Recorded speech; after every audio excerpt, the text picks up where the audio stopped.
Et oui, effectivement, Sud Radio vous explique, avec cette canicule, les conséquences sont assez nettes sur nos centrales nucléaires et sur nos réacteurs, avec, je vous le disais, ces 3 réacteurs arrêtés, 7 autres qui fonctionnent à puissance réduite. Quelles conséquences faut-il s'en inquiéter? On va voir ça tout de suite avec mon invité Valérie Faudon. Bonjour.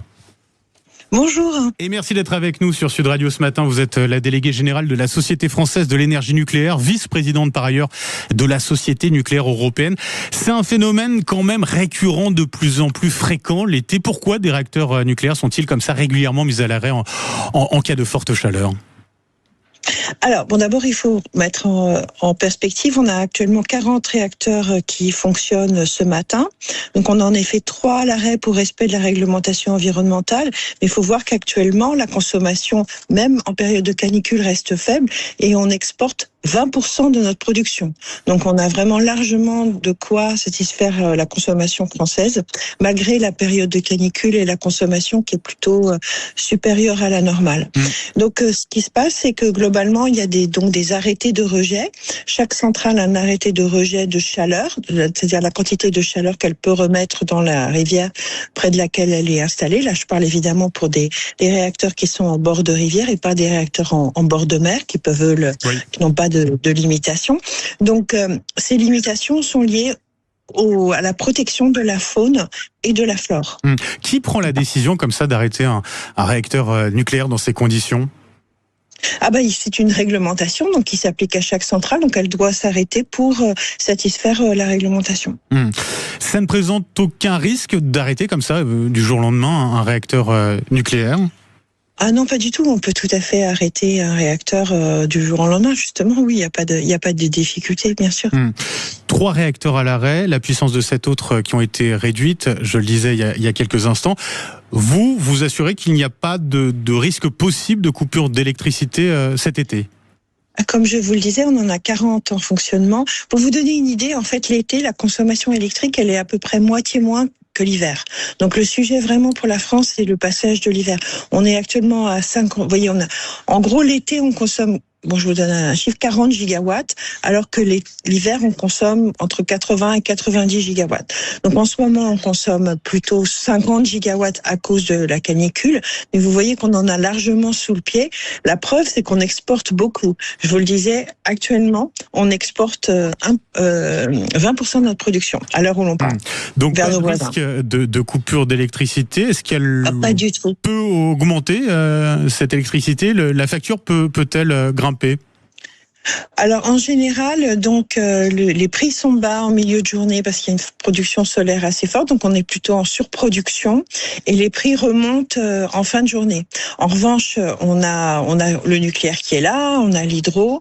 Ce qui s'est passé lors de la dernière canicule, donc celle de la fin du mois de juin, et ce qui n'est pas le cas sur cette canicule-là, c'est que la canicule avait aussi entraîné un manque de vent, donc une baisse assez importante de la production éolienne, et des pays comme l'Allemagne ou la Belgique qui sont assez dépendants de l'éolien, avaient eux des prix extrêmement hauts.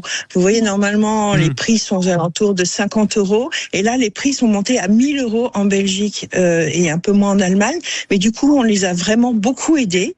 On a beaucoup exporté, ce qui fait que leurs prix ont été plus bas et aussi leurs émissions de gaz à effet de serre inférieures. Parce que quand on exporte, on remplace des centrales à gaz, et donc on permet aux pays voisins d'avoir une électricité moins chère et aussi moins émettrice de gaz à effet de serre, moins polluante. Valérie Faudon, je le disais de manière peut-être un petit peu provocatrice, mais la question se pose vraiment. Certains dénoncent le caractère intermittent de certaines énergies renouvelables. Est-ce que le nucléaire ne risque pas de devenir à son tour une source d'énergie intermittente avec ces canicules à répétition ?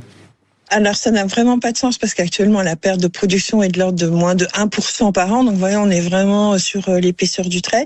Et l'autre chose, c'est que il y a des centrales nucléaires dans le monde qui fonctionnent dans des environnements très arides. Vous voyez, il y en a une qui est dans le désert de l'Arizona. Il y en a aux Émirats Arabes Unis. Enfin, il y en a actuellement dans le monde qui fonctionnent dans des déserts ou sous les tropiques, donc dans des environnements extrêmement chauds. Et il existe des dispositifs techniques dont on pourrait à l'avenir, si on en a besoin, équiper nos centrales. Vous voyez par exemple la centrale de Civaux qui est sur la Vienne. Elle est équipée de dispositifs qui lui permettent de rejeter de l'eau dans la rivière à une température inférieure à celle à laquelle elle est prélevée. Donc les dispositifs techniques existent. Il y a des centrales qui fonctionnent dans des zones très chaudes. Donc si à l'avenir on en ressent le besoin, ce qui n'est pas forcément le cas aujourd'hui, puisque comme je vous le disais, on est très largement exportateur, donc c'est pas comme quoi on a besoin actuellement de ce type d'investissement. Mais si on en a besoin à l'avenir, eh ben ces techniques existent et on peut les mettre en œuvre. En attendant, on arrive quand même à un point où on est obligé d'accorder une dérogation à la centrale du Bugey afin d'assurer la sécurité du réseau électrique, dérogation jusqu'au 20 juillet. C'est-à-dire que la question, en tout cas, elle se pose aujourd'hui. Alors ça, c'est pour un autre sujet. Alors quand le réseau électrique demande une dérogation, c'est pour les services techniques qu'offrent les centrales nucléaires. Donc c'est pas des questions d'offre et de demande. Ouais. Typiquement, les centrales nucléaires en France offrent des services, ça c'est un peu technique, de réglage de tension et de la fréquence. Et donc il peut être amené que pour ces services, en effet, le gestionnaire de réseau demande à l'autorité de sûreté nucléaire d'autoriser une centrale nucléaire à fonctionner. Oui, absolument.